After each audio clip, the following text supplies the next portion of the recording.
अहिले बिहानको 9 बज्यो। हजुरको रेडियो 102.1 मेगाहर्ज।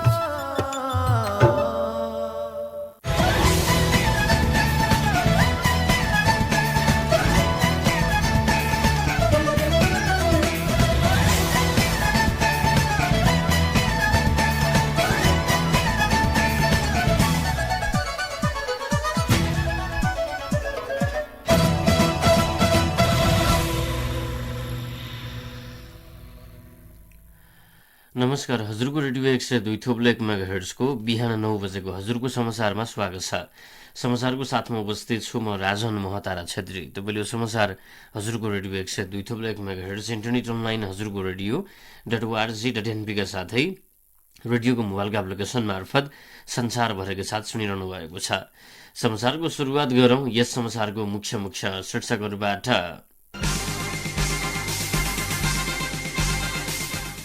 नागरिकता पहिलो संशोधन विधेयक संघीय संसदको दुवै सदनबाट पारित। संघीय संसदको दुवै सदनको बैठक आज बस्दै अमेरिकी सहायक विदेश मन्त्री लुले आज उच्चस्तरीय भेटवार्ता गर्दै। करेन्ट लागेर भक्तपुरमा रामेछाप बाम्ती भण्डारका एकजनाको ज्यान गयो। पशुपति चौलागा स्मृति प्रादेशिक अस्पताल दोलखामा पुनः शल्यक्रिया सेवा सुरु। भारतमा कोरोना भाइरसको संक्रमण फेरि बढ्न थाल्यो र गौतम बुद्ध अन्तर्राष्ट्रिय क्रिकेट रङ्गशाला निर्माणको काम सम्पन्न गर्न समिति गठन। सामाजिक सुरक्षा भत्ता नवीकरण तथा लाभग्राही सूचीकरण सम्बन्धी रामेछाप नगरपालिकाको अत्यन्त जरुरी सूचना। सामाजिक सुरक्षा नियमावली 2076 को नियम 9 र सामाजिक सुरक्षा भत्ता कार्यविधि 2077 को नियम 4 अनुसार सामाजिक सुरक्षा भत्ता प्राप्त गरिरहेका लाभग्राहीहरूले श्रावण महिनादेखि कार्तिक मसान्तसम्म सम्बन्धित वडा कार्यालयमा आफै उपस्थित भई सामाजिक सुरक्षा भत्ता परिचय पत्र नवीकरणको लागि निवेदन दिनुपर्ने भए तापनि हाल त्रैमासिक रूपमा सामाजिक सुरक्षा भत्ता निकासा हुने भएकाले प्रथम त्रैमासिक निकासा हुनु अगावै रामेछाप नगरपालिकाका लाभग्राहीहरूलाई सम्बन्धित वडा कार्यालयमा गई सामाजिक सुरक्षा भत्ता परिचय पत्र नवीकरण गर्नु हुन अनुरोध गरिन्छ। नवीकरण नगरेमा लाभग्राहीको नाम लाभग्राही सूचीबाट हट्नेछ। साथै नेपाल सरकारको आर्थिक वर्ष 2079-80 को बजेट वक्तव्यमा 68 वर्ष उमेर पूरा भएका ज्येष्ठ नागरिकलाई सामाजिक सुरक्षा भत्ता दिने भनी व्यवस्था भएको हुँदा हाल 68 वर्ष पूरा हुनुभएका ज्येष्ठ नागरिकहरूले सम्बन्धित वडा कार्यालयमा गई लाभग्राही सूचीकरण गर्नु हुन अनुरोध गरिन्छ। पुनश्च नवीकरण छुट्न गई लाभग्राही सूचीबाट नाम हटेर भत्ता निकासा नभएमा रामेछाप नगरपालिका कार्यालय जवाबदारी गराइन्छ। नगर कार्यपालिकाको कार्यालय रामेछाप नगरपालिका।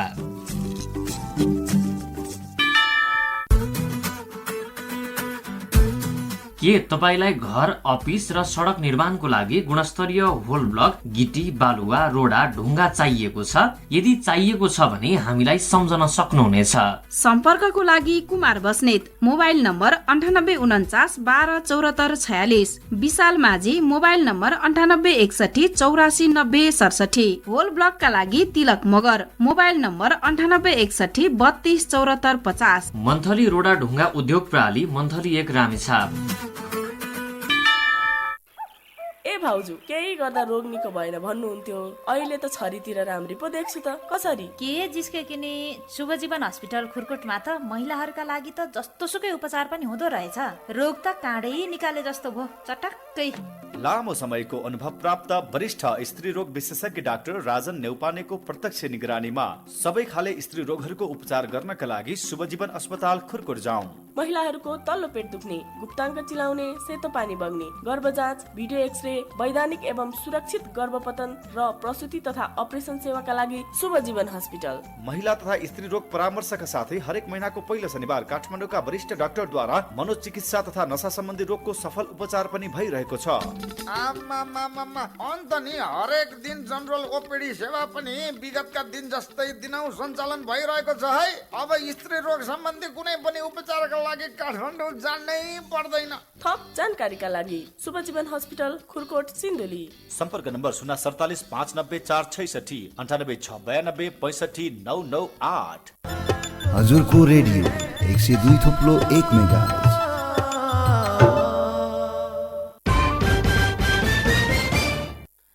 अब पुरा समाचार।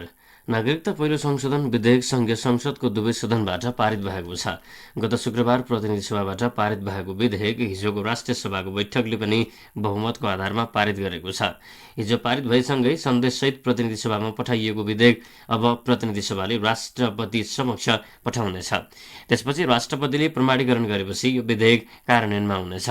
नागरिकता विधेयक कार्यान्वयनमा आएपछि जन्मको आधारमा नेपाली नागरिकता पाएकाहरूको सन्तानले वंशजको नागरिकता पाउनेछन्। बुबाको पहिचान हुन नसकेकाहरूले आमाको नामबाट पनि नागरिकता लिन पाउनेछन्। सङ्घीय संसदको दुवै सदनको बैठक आज बस्दैछ। बिहान 11 बजेका लागि बोलाइएको प्रतिनिधि सभाको बैठकले सहरी क्षेत्र सार्वजनिक यातायात व्यवस्थापन प्राधिकरण विधेयक 2076लाई पारित गर्ने तयारी गरेको छ। आजको बैठकमा भौतिक पूर्वाधार तथा यातायात मन्त्री मोहम्मद इस्तियाक राईले राष्ट्रिय सभाको सन्देशसहित प्राप्त सहरी क्षेत्र सार्वजनिक यातायात व्यवस्थापन प्राधिकरण विधेयक पारित गर्नको लागि प्रस्ताव प्रस्तुत गर्ने कार्यसूची रहेको सङ्घीय संसदका महासचिव डाक्टर भरतराज गौतमले बताउनु भएको छ। उहाँका अनुसार आजको बैठकमा राष्ट्रिय सभामा उत्पत्ति भएको स्ट्यान्डर्ड नाप र तौल 5औं संशोधन विधेयक र राष्ट्रिय सभामा उत्पत्ति भएको प्रत्यायन एक्रेडिटेसन विधेयक 2076 माथि विचार गरियोस् भन्ने प्रस्ताव पनि प्रस्तुत हुनेछ। यस्तै राष्ट्रिय सभामा उत्पत्ति भएको नेपाल विशेष सेवा विधेयक 2076लाई दफावार छलफलको लागि सम्बन्धित समितिमा पठाइयोस् भनी प्रस्ताव प्रस्तुत हुनेछ भने राष्ट्रिय सभाको सन्देशसहितको काठमाडौँ उपत्यका सार्वजनिक यातायात व्यवस्थापन प्राधिकरण विधेयक 2076 माथिको दफावार छलफल सदनमा गरियोस् भन्ने प्रस्ताव प्रस्तुत हुने कार्यसूची छ। आजै दिउँसो 1 बजे राष्ट्रिय सभाको बैठक पनि बस्दैछ। चालु आर्थिक वर्षको बजेट निर्माणमा अनाधिकृत व्यक्तिको संलग्नतामा करको दर हेरफेर गरिएको भन्ने विषयमा छानबिन गर्न बनेको संसदीय छानबिन समिति विशेष समितिले आज आफ्नो प्रतिवेदन सभामुखलाई बुझाउने तयारी गरेको छ। आज सभामुख अग्निप्रसाद सापकोटाको समय लिएर प्रतिवेदन बुझाउने तयारी रहेको समितिका सभापति लक्ष्मणलाल कर्णले बताउनु भएको छ। गएको असार 22 गते बसेको प्रतिनिधि सभा बैठकमा सभामुख सापकोटाले 11 सदस्यीय छानबिन विशेष समिति गठनको घोषणा गर्नुभएको थियो। त्यही समितिको म्याद हिजो सकिएपछि आज प्रतिवेदन बुझाउने तयारी भएको छ।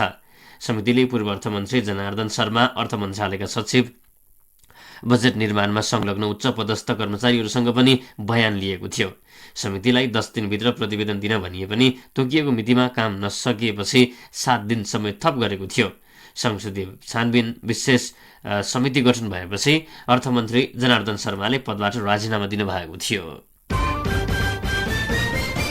अमेरिकी सहायक विदेश मन्त्री डोनाल्ड लुले आज प्रधानमन्त्री शेरबहादुर देवा र परराष्ट्र मन्त्री नारायण खड्गासँग भेटवार्ता गर्दै हुनुहुन्छ।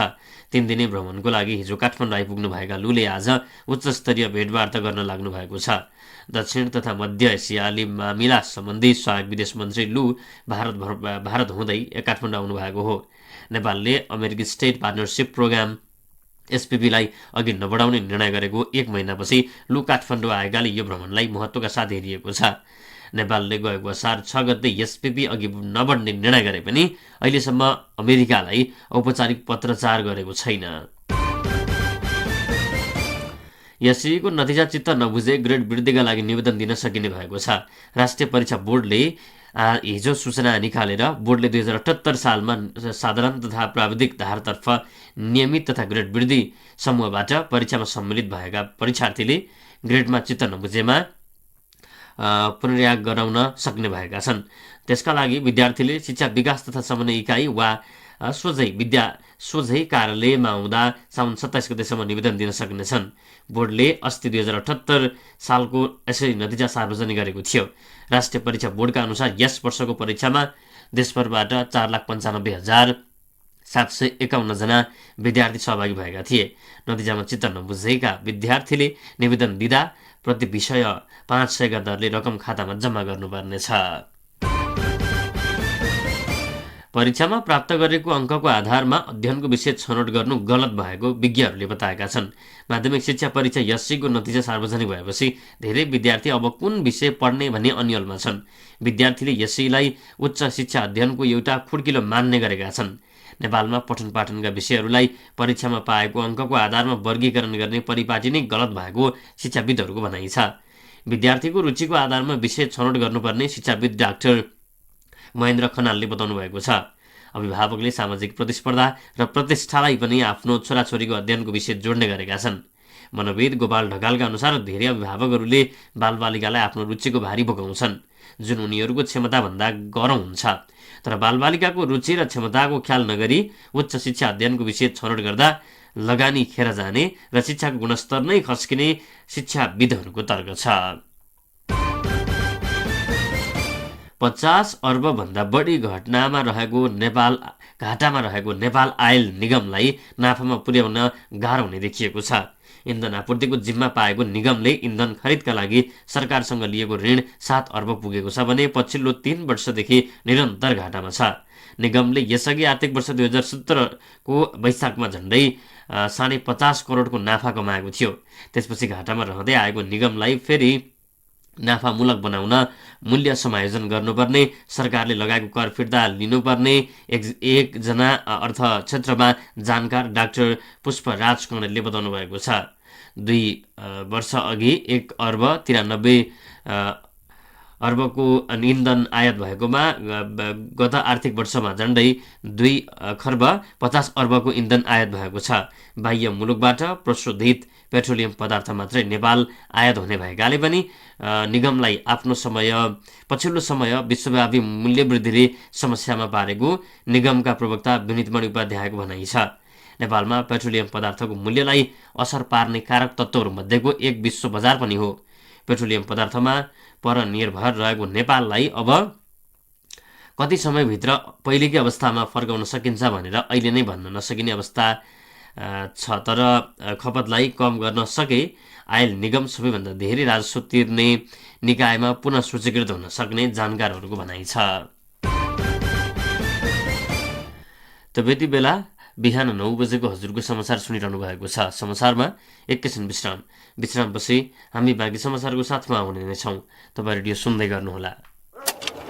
दिदी ए चञ्चली दिदी कता हो? ओहो लौ हेर काम त मार छ त। अब 1-2 काम गर्ने मान्छे राख्नु पर्यो दिदी। हेर त कति जिस्काउन सकेको यसले। लु भन किन आइस? यहाँ भरपर्दो केही काम गर्न सकिएन, अब विदेश जाउँ भनेको। तपाईँ त विदेश गएर फर्के कि त्यसैले के बुझौँ भनेर आएको नि दिदी। म त भन्छु सकेसम्म विदेश नजा। अब विदेश जाने नै हो भने गार्मेन्टको काममा जा। सुरक्षित हुन्छ, काम पनि सजिलो र कमाइ पनि राम्रो। त्यसको लागि तालिम पनि लिन पाइन्छ र विदेश जानलाई पैसा पनि लाग्दैन। खाने बस्ने सुविधा सहित सित्तैमा गार्मेन्ट मेसिन चलाउने सिप सिकेर वैदेशिक रोजगारीमा जान सुरक्षित आप्रवासन परियोजनाको फोन नम्बर 9840 24 80 34 9840 24 80 34 मा सोमबारदेखि शुक्रबार बिहान 9 बजेदेखि साँझ 5 बजेसम्म फोन वा SMS गर्नुहोस्। थप जानकारी र वैदेशिक रोजगारी सम्बन्धी अन्य जस्तो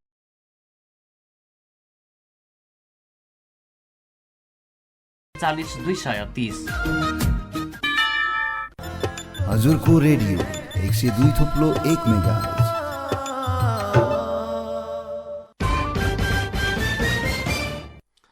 विश्रामपछि हजुरको समाचारमा पुनः स्वागत छ। बाँकी समाचार। करेन्ट लागेर रामेछापका एक युवकको भक्तपुरमा ज्यान गएको छ। ज्यान गुमाउनेमा रामेछापको उमाकुण्डा गाउँपालिका वडा नम्बर 2 बाम्ती भण्डार पाँगा स्थायी घर भएका रोमन परियार हुन्। उनलाई बिहिबार दिउँसो खाजा खाएर फलामको रड काट्दै गर्दा करेन्ट लागेको बताइएको छ। उनी मजदुरीको लागि काठमाडौँ बस्दै आएका थिए। करेन्ट लागेर घाइते परियारलाई उपचारको लागि अस्पताल पुर्याउन साथ डाक्टरले उनलाई मृत घोषणा गरेका हुन्। साइडमा एक्लै काम गर्दै आएका उनलाई ढलेको अवस्थामा त्यहाँका अन्य मानिसहरूले देखेका थिए। लगतै उनको उद्धार गरी दिउँसो 3:45 बजेतिर भक्तपुरको कोरियन फ्रेन्डसिप हस्पिटल लगेका थिए। हस्पिटल पुर्याउन साथ उनको ज्यान गएको थियो। माध्यमिक शिक्षा परीक्षा यसैमा सिन्धुलीबाट 158 जनाले A+ ल्याएका छन्। राष्ट्रिय परीक्षा बोर्डले बुधबार सार्वजनिक गरेको नतिजा अनुसार माध्यमिक शिक्षा परीक्षा यसैको परीक्षामा 3.6 देखि 4 GPA सम्म ल्याउने विद्यार्थीको संख्या साधारण धारतर्फका 155 जना र प्राविधिक धारतर्फका 3 जना गरी 158 जना रहेका छन्। यस्तै 387 जनाले A अर्थात् 3.20 देखि 3.60, 538 जनाले B+ अर्थात् 2.80 देखि 3.20 र 1256 जनाले बी अर्थात् 2.4 देखि 2.80 जीपीए ल्याएको बताइएको छ। बागमती प्रदेश प्रहरी प्रमुख प्रहरी नायब महानिरीक्षक डीआईजी किरण भज्राचार्यले पछिल्लो समय प्रविधि चुनौतीपूर्ण बन्दै गएको बताउनु भएको छ। जिल्ला प्रहरी कार्यालय सिन्धुलीको निरीक्षण गर्न हिजो सिन्धुली आउनुभएका भज्राचार्यले जिल्ला प्रहरी कार्यालय परिसरमा आयोजित सामुदायिक प्रहरी साझेदार कार्यक्रम अन्तर्गत जिल्ला स्थित विभिन्न स्थानीय तहका जनप्रतिनिधि, विभिन्न निकायका पदाधिकारी, सङ्घ संस्था, नागरिक समाज, मानव अधिकार कर्मी, महिला सञ्जाल र सञ्चारकर्मीसँगको अन्तर्क्रिया कार्यक्रममा उहाँले प्रविधिमा नेपाल प्रहरीले पनि क्षमता वृद्धि गर्दै लैजानुपर्ने अवस्था आएको बताउनु भएको छ। नायब महानिरीक्षक भज्राचार्यले रानीबारी हत्याकाण्ड, सर्वोच्च अदालतका न्यायाधीशको हत्याकाण्ड जस्ता अपराधमा संलग्न अपराधीहरूलाई प्रहरीले समाएर कानुनी कारबाहीमा ल्याएको उदाहरण दिँदै अपराधी उम्कन नसक्नेमा ढुक्क हुन पनि उहाँले आग्रह गर्नुभएको छ। दोलखा सदरमुकाम चरीकोटमा रहेको पशुपति चौलागाई स्मृति प्रादेशिक अस्पतालमा शल्यक्रिया सेवा सुरु भएको छ। चिकित्सकको करार अवधि थप नभएपछि करिब 1 हप्तासम्म बन्द भएको जटिल र शल्यक्रिया सेवा पुनः सुरु भएको छ।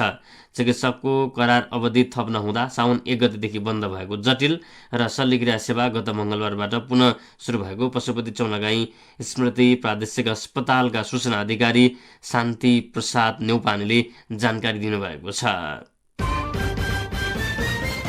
दोलखामा गत आर्थिक वर्ष 2077-78 भन्दा आर्थिक वर्ष 2078-79 2 करोड कम विद्युत महसुल सङ्कलन भएको छ। दोलखामा आर्थिक वर्ष 2077-78 15 करोड विद्युत महसुल सङ्कलन भएकोमा 2078-79 13 करोड विद्युत महसुल सङ्कलन भएको छ। सरकारले विद्युत महसुलमा 20% छुट दिएसँगै विद्युत महसुल बापत उठ्ने रकम 2 करोडले कम भएको नेपाल विद्युत प्राधिकरण जिल्ला शाखा दोलखाले जानकारी दिएको छ। समाचार क्रममा मौसम समाचार। आज देशका धेरै ठाउँमा पानी पर्ने मौसमविदहरूले बताएका छन्। देशका धेरै स्थानहरूमा मेघगर्जन चट्याङसहित हल्कादेखि मध्यम वर्षा हुँदा बागमती, गण्डकी, लुम्बिनी, कर्णाली र सुदूरपश्चिम प्रदेशका 1-2 स्थानमा भारी वर्षाको पनि सम्भावना रहेको मौसम पूर्वानुमान महाशाखाले जनाएको छ। महाशाखाका अनुसार आज राति पनि देशका केही स्थानहरूमा मेघगर्जन चट्याङसहित हल्कादेखि मध्यम वर्षा हुँदा गण्डकी, लुम्बिनी प्रदेशका 1-2 स्थानहरूमा भारी वर्षाको पनि सम्भावना रहेको छ। समाचार क्रम अन्तर्राष्ट्रिय समाचार। भारतमा कोरोना भाइरसको संक्रमण फेरि बढ्न थालेको छ। पछिल्लो 24 घण्टामा 20,000 भन्दा धेरैमा कोभिड-19 को संक्रमण पुष्टि भएको केन्द्रीय स्वास्थ्य तथा परिवार कल्याण मन्त्रालयले जानकारी दिएको छ। यसअघि लगातार 3 दिनसम्म कोरोना संक्रमितको संख्या 20,000 भन्दा कम रहेको थियो। अहिलेसम्म भारतमा कोरोना संक्रमितको संख्या 4 करोड 39,59,321 पुगेको छ। देशभर 1,46,323 संक्रमित रहेका छन्। कोरोना संक्रमण मुक्त हुनेको संख्या भारतमा अहिलेसम्म 4 करोड 32,86,787 पुगेको छ। अमेरिकी राष्ट्रपति जो बाइडेन र चिनिया राष्ट्रपति सी जिनपिङ बीच ताइवानको विषयमा कुराकानी भएको छ। गैराती दुई नेताहरूबीच 2 घण्टासम्म लामो समय भएको टेलिफोन वार्तामा ताइवानका बारेमा एकअर्कालाई चेतावनी दिएको बीबीसीले जनाएको छ। अमेरिकी राष्ट्रपति बाइडेनले ताइवानमा अमेरिकी नीति परिवर्तन नभएको स्पष्ट पार्नु भएको छ। चिनिया राष्ट्रपति सीले भने बाइडेनलाई एक चीन सिद्धान्तको पालना गर्न अनुरोध गर्नुभएको बेजिङलाई उद्धृत गर्दै खबरमा उल्लेख गरिएको छ। अमेरिकी प्रतिनिधि सभाकी सभामुख न्यान्सी पेलोसीले ताइवान भ्रमण गर्ने योजना अघि सारेको भन्दै यस विषयमा तनाव बढेको छ। र अन्त्यमा खेल समाचार। सरकारले गौतम बुद्ध अन्तर्राष्ट्रिय क्रिकेट रङ्गशाला निर्माणको बाँकी काम सम्पन्न गर्नको लागि प्राविधिक समिति गठन गरेको छ। मन्त्री परिषदको साउन 9 गते सम्पन्न बैठकले शहरी विकास मन्त्रालयका सहसचिवको नेतृत्वमा प्राविधिक समिति गठन गर्ने निर्णय गरेको छ। युवा तथा खेलकुद मन्त्रालयका सचिव डाक्टर दामोदर रेग्मीका अनुसार शहरी विकास मन्त्रालयका सहसचिव प्रकीर्ण तुलाधर को संयोजकत्वमा 6 सदस्यीय समिति गठन गरिएको छ। समितिले 21 दिनभित्र प्राविधिक प्रतिवेदन तयार गरी पेश गर्नेछ। समितिमा आवश्यकता अनुसार राष्ट्रिय सतर्कता केन्द्रलाई समेत राख्ने गरी समिति गठन गरिएको छ। यिनै समाचारसँगै हामी बिहान 9 बजेको हजुरको समाचारको अन्त्यमा छौँ। जाँदा जाँदै यस समाचारका मुख्य मुख्य शीर्षकहरू फेरि एकपटक। नागरिकता पहिलो संशोधन विधेयक संघीय संसदको दुवै सदनबाट पारित। संघीय संसदको दुवै सदनको बैठक आज बस्दै अमेरिकी सहायक विदेश मन्त्री लुले आज उच्चस्तरीय भेटवार्ता गर्दै। करेन्ट लागेर भक्तपुरमा रामेछाप बाम्ती भण्डारका एक युवकको ज्यान गयो। पशुपति चौलाका स्मृति प्रादेशिक अस्पतालमा केही समय बन्द भएको शल्यक्रिया सेवा पुनः सुरु। भारतमा कोरोना भाइरसको संक्रमण फेरि बढ्न थाल्यो र गौतम बुद्ध अन्तर्राष्ट्रिय क्रिकेट रङ्गशाला निर्माणको काम सम्पन्न गर्न समिति गठन।